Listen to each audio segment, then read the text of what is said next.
गुरु मैं आपका कैसे चुकाऊं मोल, लाख मिले धन भरा हुआ, गुरु मेरे अनमोल। बहुत ही अच्छी शिक्षक दिवस पर बहुत ही अच्छी पंक्तियां, बहुत ही अच्छी लाइन। इस अच्छी पंक्तियों में, अच्छी लाइन में जो एक संदर्भ है, बहुत ही प्यार से भरा और बहुत ही ज्ञानवर्धक संदर्भ है। मुझे मैं आपसे हैप्पी टीचर्स डे बोलता हूँ, और शिक्षक दिवस की इस अवसर पर मैं बिल्कुल आपका आभार व्यक्त करता हूँ कि आपने जो है जो है जितना भी संभव हो सका मुझे ज्ञान दिया, मुझे समझाने की कोशिश की, मुझे प्यार दिया, मुझे डायरेक्शन दिखाने की कोशिश की, संभालने की कोशिश की।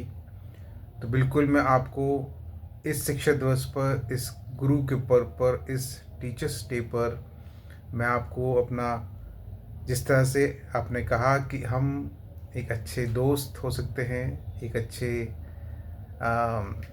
गुरु जो हो सकता है वो हमारा हमारा परिवार के सभी सदस्य हो सकते हैं, हमारे दोस्त हो सकता है, हमारा गुरु तो होते ही हैं, माता पिता तो होते ही हैं। तो बिल्कुल मैं आपकी इस बात से सहमत हूँ, और बिल्कुल मैं आपको टीचर्स डे की शुभकामनाएं देता हूँ, बहुत बहुत शुभकामनाएं देता हूँ आपको टीचर्स डे की। टीचर्स डे के इस पावन पर्व पर जो ज्ञान का भंडार है वो भगवान आपको दें, और बिल्कुल मार्गदर्शन के लिए मैं आपके साथ खड़ा हूँ। आपको मैं मार्गदर्शन करूँगा, और बिल्कुल जिस तरह से आपने कहा कि हमें किसी न किसी का मार्गदर्शन ज़रूर करना चाहिए, उसकी शिक्षा में, उसको लड़कियों के प्रति जो आपने बताया कि शादी होती है तो वो जाती हैं दूसरे घर जाती हैं, तो किस तरह से उन्हें वहाँ डील करना चाहिए, किस तरह से वहाँ परिस्थितियों को उनको वो संभालना चाहिए। तो वो सारा ज्ञान जो है वो बहुत ज़रूरी होता है। मतलब ज्ञान जहाँ से मिले वो हमें लेना चाहिए।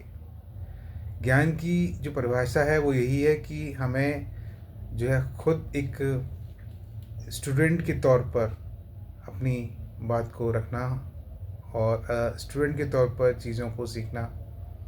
तो शिक्षक दिवस पर मैं बिल्कुल इस बात से सहमत हूँ, और मैं यही कहता हूँ कि हाँ, हम सबको अपने गुरुओं का सम्मान करना चाहिए, अपने माता पिता का सम्मान करना चाहिए।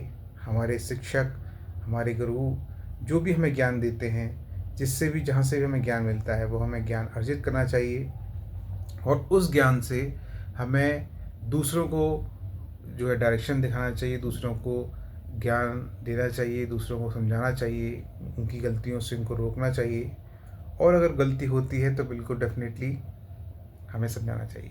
बिल्कुल मैं इस बात का आपसे वादा करता हूँ कि मैं आपको बिल्कुल उस चीज़ के लिए मैं तत्पर हूँ, आपके साथ खड़ा हूँ, और हमेशा मैं आपके साथ खड़ा रहूँगा।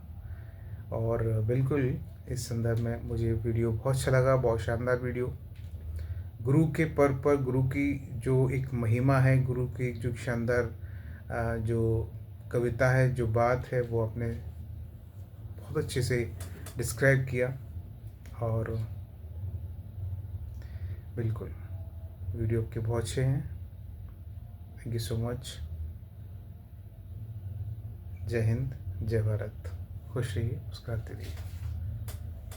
जीवन में ऐसे ही खुश रहिए, जीवन में ऐसे ही मुस्कुराती रहिए, मुस्कुराते हुए। और जीवन में खुशी, सबसे बड़ा जो एक गुरु होता है वो हमारी खुशी होती है। जो सबसे बड़ा जो गुरु होता है वो हम खुद अपने गुरु हो सकते हैं। जब हम किसी भी परिस्थिति में भटक जाते हैं, परेशान हो जाते हैं, जब हमें कोई भी रास्ता नहीं दिखाई देता है, जैसे कि जब हम किसी भी कॉम्पिटिटिव एग्ज़ाम की तैयारी कर रहे होते हैं, तो सब लोग हमारे साथ खड़े होते हैं, सब लोग जानते हैं कि हाँ चीज़ें हो जाएं तो बहुत अच्छा है, कंपटीशन क्लियर हो जाए, सफलता मिल जाए तो बहुत अच्छा है। पर उस ड्यूरेशन में जो हमारी सेल्फ टॉक होती है, हमारा जो खुद से बातचीत करना होता है कि हाँ मैं कर सकता हूँ, हाँ मैं कर लूँगा, हाँ मैं कर लूँगा, घबराने की ज़रूरत नहीं है, डरने की ज़रूरत नहीं है, परेशान होने की ज़रूरत नहीं है, ये चीज़ संभव है, लोगों ने की है, और मैं भी कर लूँगा। संभव है, असंभव नहीं है, हो जाएगा, कर लेंगे, बिल्कुल करेंगे, क्यों नहीं करेंगे। थोड़ा और धैर्य रखो, थोड़ा और हिम्मत दिखाओ, थोड़ा और परिस्थितियों को झेलो, परिस्थितियों से सीखो, थोड़ा और पढ़ लो, थोड़ा और पढ़ लेते हैं, थोड़ा और पढ़ लेते हैं। ठीक, ये भी पढ़ लेते हैं, इसको भी कवर कर लेते हैं, उसको भी कवर कर लेते हैं, ये ना छूट जाए, वो ना छूट जाए। ठीक है, मतलब चीज़ें रिवाइज हो जाएं। तो बहुत सारी चीज़ होती हैं जो हमें बिल्कुल अपने गुरु पर करनी चाहिए। और मैं आपका आभार व्यक्त करता हूँ और बहुत सारा प्यार देता हूँ आपको, बहुत सारा सम्मान देता हूँ, बहुत सारा रेस्पेक्ट देता हूँ। आप हमेशा खुश रहें, मुस्कुराती रहें और इसी तरह से जय हिंद, जय Bharat. Happy teachers day. Thank you so much. Thank you.